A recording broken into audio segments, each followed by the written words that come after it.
The call came at 2:47 a.m. from a number I didn't recognize. Sophie's voice was barely a whisper, broken by static and terror. "Mom, they're gone. They took my passport and left me here alone." My blood turned to ice. My 18-year-old daughter was stranded in Montenegro, a country under State Department red alert for political violence. But this wasn't an accident. This was calculated cruelty from my own family, and they had no idea they just declared war on the wrong mother. It started as a family bonding trip, my brother Marcus, his socialite wife Victoria, and their two privileged kids Dylan and Emma. They invited Sophie, promising her first international adventure. I had reservations about Montenegro's instability, but Sophie was ecstatic. "It's family, Mom. What could go wrong?" Everything, apparently. The timeline of betrayal was precise. Sophie's last message: "Heading to Old Town Market, signal might be spotty. Love you." That was 2:15 p.m. local time. At 8:45 p.m., Dylan's Instagram story went live, him and Emma cackling hysterically on their return flight. The caption read, "When your cousin has a meltdown and ruins the vibe. Some people can't handle adventure." Behind them, 5 empty seats and Sophie's abandoned backpack. They left her. Deliberately. With no passport, no local currency, and no way home. I didn't panic. I strategized.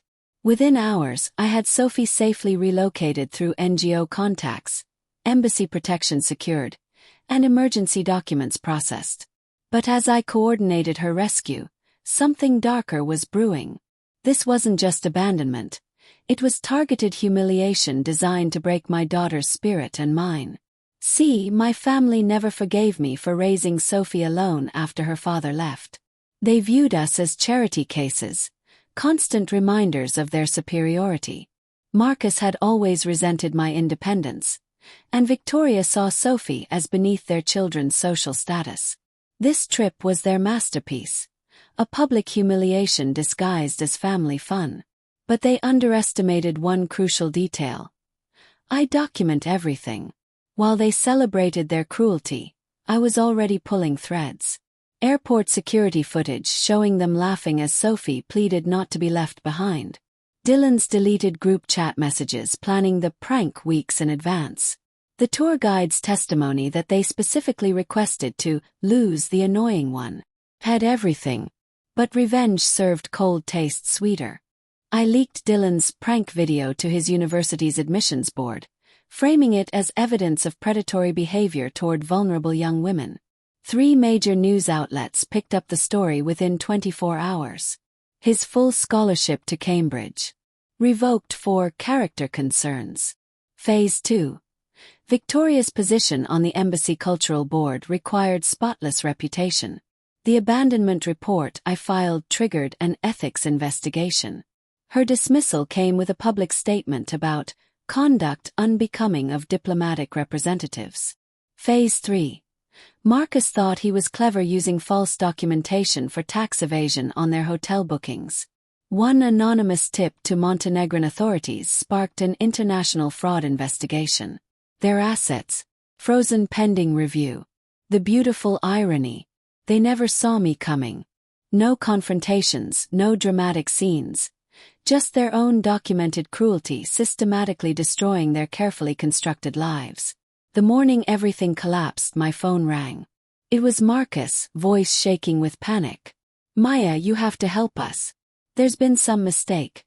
Dylan lost his scholarship, Victoria's been fired, and authorities are freezing our accounts over some Montenegro hotel issue."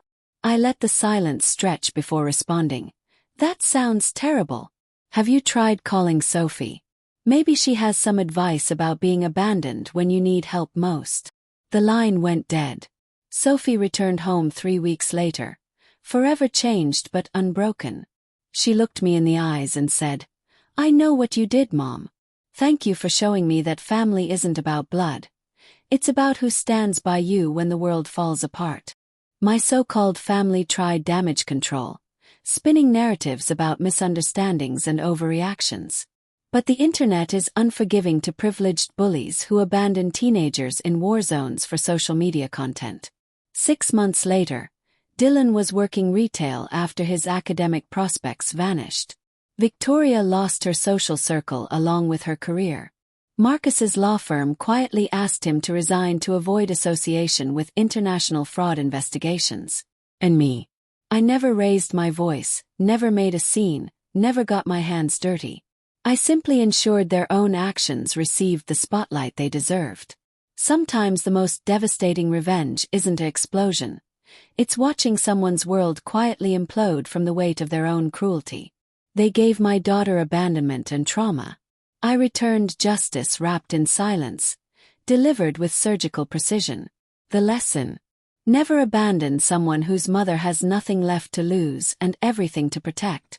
Because while you're laughing at your cruelty, she's already 10 steps ahead, turning your weapons into your own destruction.